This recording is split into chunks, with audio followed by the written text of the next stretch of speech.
Okay, good morning again. Buongiorno. Back to Sicily, YouTube fans. Oh, I should take off my mask. I know there's sort of a public requirement for masks these days, even outdoors, I believe. But this morning, this is day number 79, and it is December 9. So. Do I have that right? No, it's December 10, excuse me. December 10, and it's day 79. So I'm sitting here on a park bench. Actually, this is not a park. It's actually one of the pedestrian streets here called Via del Principe de Belmonte. And it has a lot of stores and restaurants, cafes, further up towards the extension of Via Maqueda, which I'm going to try to walk you down for the next 9 minutes or so. But I just wanted to show you briefly, this is where I think Timi lived somewhere here, my wife, 18 years ago when she was did some postgraduate work here with the University of Pittsburgh in their partnership with what's called ISMET.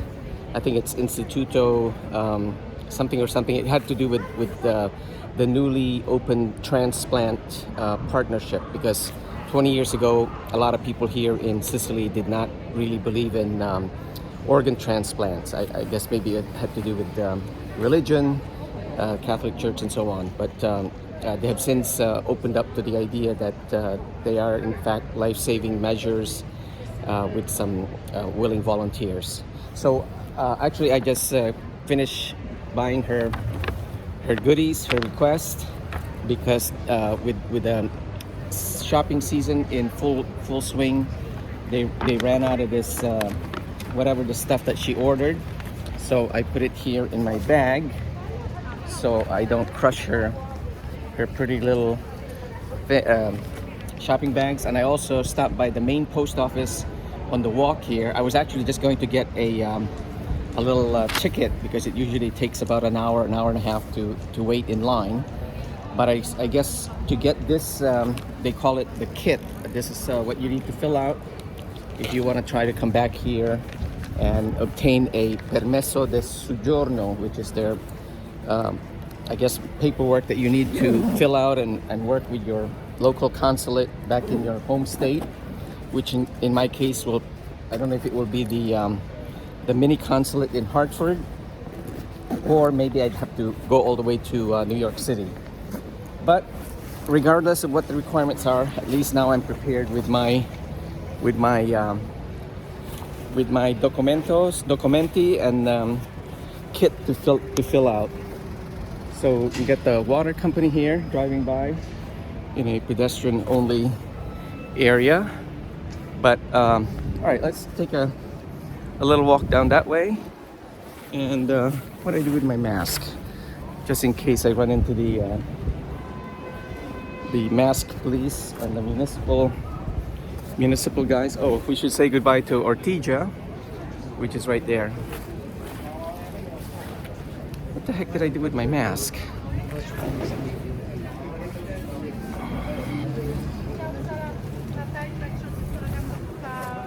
Ah, here it is. I have so many pockets in this coat.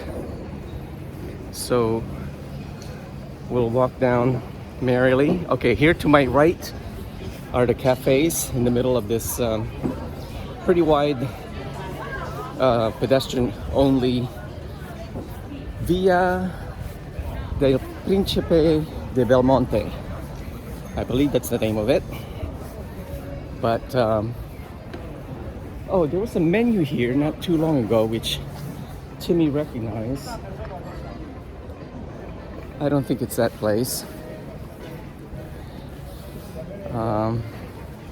There's a flower shop right here. Oh, and by the way, our favorite Church of Santa Lucia is right there. So we're gonna come back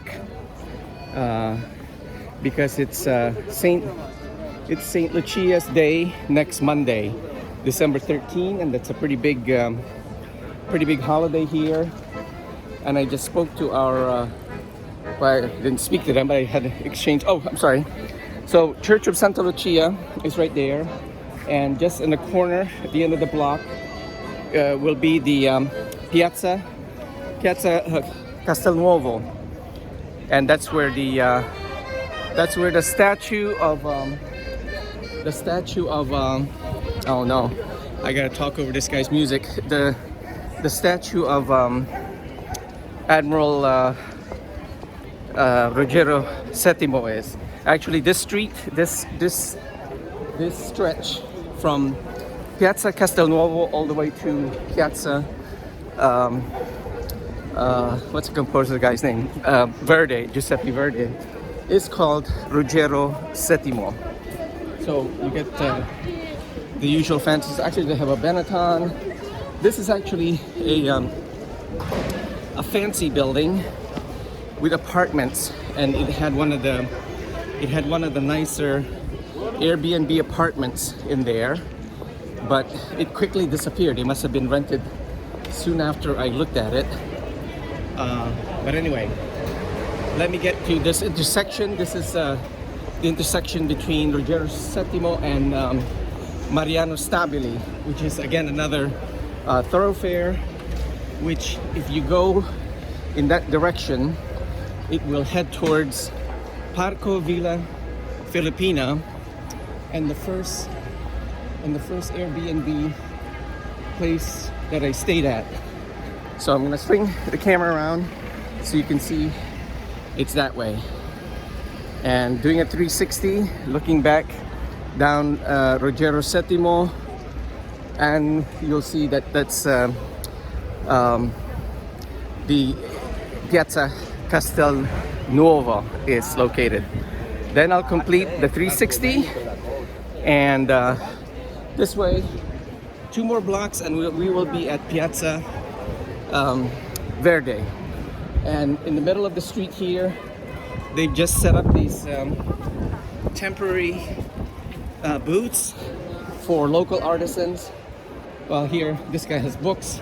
They sort of flip it back and forth so that half of them face the other side of the street and the other half face this side of the street. So you'd have to be forced to either go in a zigzag fashion to look at all the stuff for sale, or you have to go straight down this road, this side of the road, street, and then walk back up the other way, which is usually what people do because they do the passeggiata. So they don't mind going up and down the street. And over here, I think most shoppers know H&M. Obviously, it's a big chain worldwide, and they have more stores down that way. So let's see. Oh, I think I forgot what the name is. Oh, Via Arpilo. I think that's the modern building over there is called a Hotel Mediterraneo, and I believe that's where Auntie Jules and Carl stayed when they were here in Palermo 3 summers ago. So we keep walking down here, and before I hit my 10-minute mark, you will see that I will end up in Piazza Verdi, which is where Teatro Massimo is located. So if you're ready, let's see.